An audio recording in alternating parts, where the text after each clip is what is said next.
प्रधानमंत्री मोदी और उनके भ्रष्ट मंत्रियों की कुर्सी पर वाकई खतरा मंडराने लगा है, क्योंकि जेनजी के बाद जेन अल्फा इस कदर मैदान में उतर चुका है कि बिना किसी डर के बीजेपी के बड़े बड़े मंत्रियों के काफिले को रोक दे रहा है। तुरंत साइड में आओ, अंदर चलो, बात करते हैं, ट्रैफिक खोलो, ठीक है? तुरंत मेरे साथ आओ, चलो। यही नहीं, डीएम एसडीएम के दफ्तरों में घुस जा रहा है, जहां पहुंचने में बड़े बड़ों की हवा टाइट हो जाती है। वहां जेन अल्फा न सरकार देख रहा है और न ही अधिकारियों का लेवल। वो सीधे अपने हक के लिए लड़ाई लड़ते हुए सवाल पूछ रहा है। बताओ, अगर आपके पंचायत तब भी आप यही सुविधा रखते हैं क्या? बच्चों को लूटना बंद करो, हमारा किराया कम करो।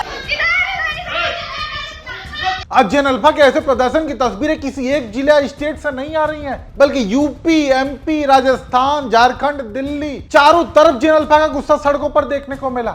अभी आज की ताजा तस्वीरें दिखाऊं तो भारी बारिश के बावजूद भी स्कूली बच्चे टीचर्स की कमी के चलते लखनऊ की सड़कों पर उतर गए। इन बच्चों की हिम्मत देखिए कि घंटों तक ये छात्र सड़कों पर डटे रहे और अपने प्रदर्शन से शासन प्रशासन की यह हालत कर दी कि सरकार के लोगों को भी उन बच्चों की मांगों को सुनने के लिए एसी कमरे से बाहर निकलना पड़ा।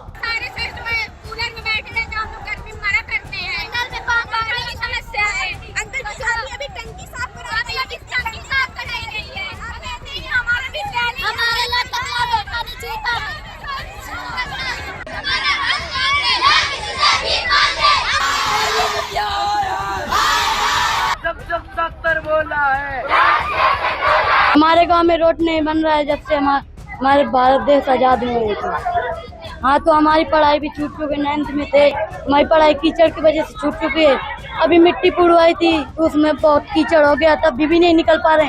हमें हमारी मांगे ये है कि हमारी मांगे पूरी की जाए, हमारे पक्की सड़क बन जाए। जेन अल्फा के इस हिम्मत ने सरकार और अधिकारियों के हाथ पांव फुला कर रख दिए। बच्चे आज कहीं भी कोई भी समस्या देख रहे हैं, उसे तुरंत अपने मोबाइल कैमरे से रिकॉर्ड करके सवाल पूछ रहे हैं। स्कूल की बिल्डिंग जर्जर हो तो उस पर सवाल, गली मोहल्ले की सड़क खराब हो तो उसको लेकर सवाल। यानी अपने कैमरे और अपनी हिम्मत का भरपूर इस्तेमाल कर रहा है जेनजी अल्फा।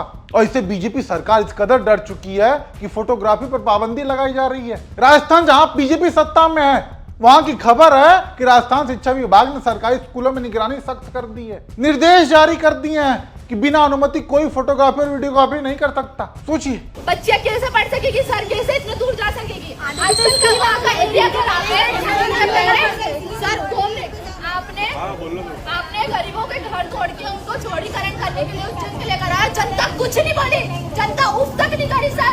लेकिन अब लड़कियों की शिक्षा पे, उनके अधिकार पे बात आई है तो जनता बोलेगी और आज जनता आवाज उठाएगी।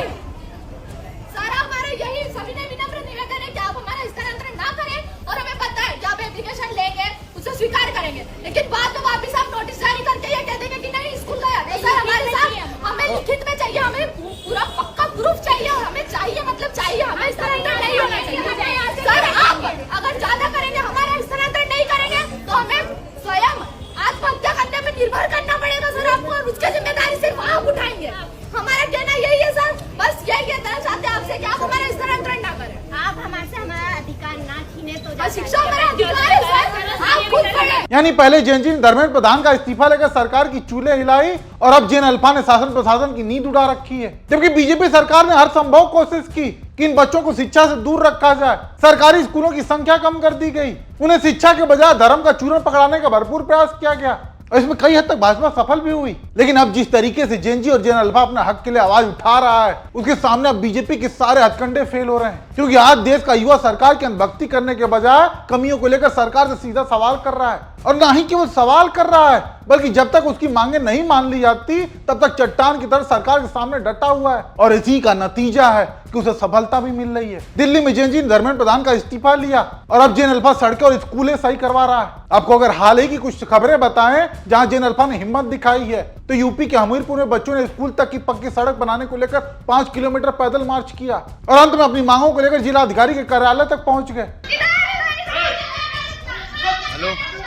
दूसरी खबर एमपी से, जहां बच्चों ने बस के किराए को लेकर प्रदर्शन किया और इसका नतीजा ये रहा कि प्रशासन ने मांगे मानी और बढ़ा हुआ किराया कम कर दिया गया।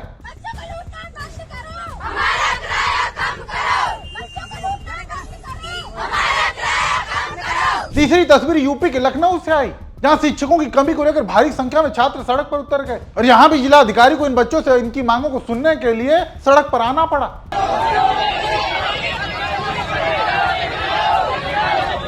और अगली तस्वीर राजस्थान के अलवर से, जहां स्कूली बच्चों ने जर्जर स्कूल की हालत को लेकर अधिकारियों के पसीने छुड़ा दिए। बताओ, अगर आपके बन जाते तभी आप यही सुविधा रखते क्या? जिन्होंने एक भी कमरा नहीं लिया बैठने लगे। और ऐसी ढेरों तस्वीरें आज रोजाना ग्राउंड से आ रही हैं, जहां जेन अल्फा अपनी शिक्षा के साथ साथ बुनियादी जरूरतों को लेकर भी सवाल पूछ रहा है, बेबाकी से आवाज उठा रहा है। महाराष्ट्र के करजत की खबर है कि वहां 2 स्कूली बच्चों ने सड़क की दुर्दशा को दिखाया था कि कैसे सड़क में गड्ढे नहीं बल्कि गड्ढों में सड़क है। और बच्चियों की इस हिम्मत का नतीजा ये रहा कि आज इस सड़क की मरम्मत शुरू हो गई है। यानी जेन अल्फा की मेहनत रंग ला रही है और यही हमारे लोकतंत्र की खूबसूरती है। लेकिन इस बीच समझने वाली बात यह है कि आज अगर सरकार किसी मुगालते में है कि इन बच्चों को धर्म का चूरन पढ़ाकर इनका ध्यान भटका देगी या फिर इन्हें दिमागी नक्सल बोलकर इन्हें कमजोर कर देगी, तो उन्हें ये भ्रम तोड़ देना चाहिए। क्योंकि बीजेपी के इकोसिस्टम ने दिल्ली के आंदोलन को बदनाम करने की पूरी कोशिश की, लेकिन नतीजा क्या रहा? सरकार का कोई भी हथकंडा काम नहीं आया और फाइनली सरकार को झुकना पड़ा। और अब भी अगर सरकार इससे सीख नहीं लेती है तो उसे बहुत बुरा खामियाजा भुगतना पड़ सकता है। क्योंकि जेनजी तो जेनजी, अब जेन अल्फा भी पूरी तरह से मैदान में उतर चुका है और इस कदर उतरा है कि आगे पीछे कुछ भी नहीं देख रहा है कि पुलिस डंडे मारेगी या आंसू गैस के गोले दागेगी। वो निडर होकर अधिकारियों से आंख में आंख मिलाकर सवाल पूछ रहा है। इसलिए अब इन्हें रोकने के लिए साजिश करना सबसे बड़ी बेवकूफी होगी। खैर, आप दर्शक जेन अल्फा के ऐसे प्रदर्शन को लेकर क्या सोचते हैं? आप भी अपनी राय जरूर बताइएगा।